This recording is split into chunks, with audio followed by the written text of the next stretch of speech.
السلام عليكم شباب. اليوم موضوعنا هو حول تغيير كلمة المرور مع الحسابات الفيسبوك بدون الحاجة إلى كلمة السر القديمة. تمام، مرات تواجه مشكلة بالحساب إنه تريد تغير كلمة المرور مع الحساب بس أنت فاتح الحساب وما تعرف كلمة السر القديمة. انتبه، هاي الطريقة مو طريقة اختراق أو شي، ولكن إذا أنت كنت فاتح حسابك وما تعرف كلمة السر وتريد تبدل كلمة السر فتقدر تبدلها عن طريق هاي الطريقة.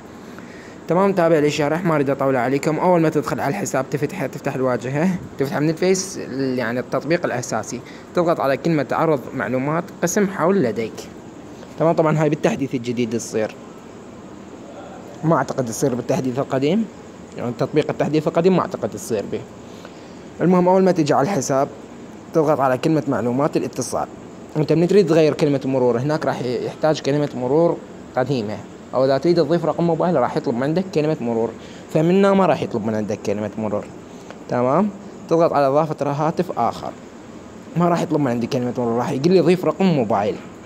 تمام شباب، اضيف رقم موبايل واجيكم. شباب هذا الرقم عشوائي ضفته فقط للتجربة. اضغط على اضافة رقم، راح يطلب من عندي رمز تأكيد.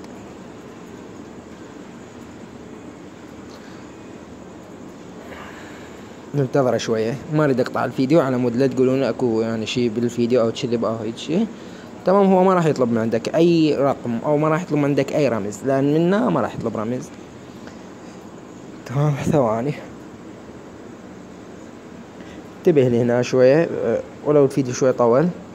المهم راح يجي لي تحقق من رسالة اس ام اس، راح تجي الرسالة تحط اللي جاي الرمز، تضغط تأكيد.